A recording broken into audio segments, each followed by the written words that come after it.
আন্তর্জাতিক মাদক বিরোধী দিবস ২০২৬ উপলক্ষে ছাত্র শিবিরের সপ্তাহব্যাপী মাদক বিরোধী ক্যাম্পেইন ইয়থ এগেইনস্ট ড্রাগস এর অংশ হিসেবে শুক্রবার সকালে ছাত্র শিবির আয়োজন করে ৫ কিলোমিটার দৌড় রান এগেইনস্ট ড্রাগস।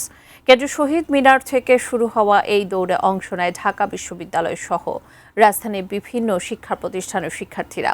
দৌড় পূর্ববর্তী এক সংক্ষিপ্ত সভায় ইসলামী ছাত্র শিবিরের সাবেক সভাপতি জাহিদুল ইসলাম বলেন, মাদকের মামলায় যাদের গ্রেপ্তার করে কারাগারে পাঠানো হচ্ছে তারা প্রশাসনের সহযোগিতায় সেখানে বসেও মাদক সেবন করছে। এ সময় সংগঠনটির কেন্দ্রীয় সভাপতি নুরুল ইসলাম সাদ্দাম ইসলামী ছাত্র শিবিরের কোনো কর্মী মাদকাসক্ত নয় জানিয়ে মাদকের বিরুদ্ধে নেয়া ছাত্র শিবিরের পদক্ষেপ সরকারের অনুকরণের পরামর্শ দেন। ছাত্র শিবির তার লক্ষ লক্ষ জনসংখ্যাকে, জনগোষ্ঠীকে, জনশক্তিকে কিভাবে মাদক থেকে দূরে রাখে এই ফর্মুলা ইসলামী ছাত্র শিবিরের কাছে আছে।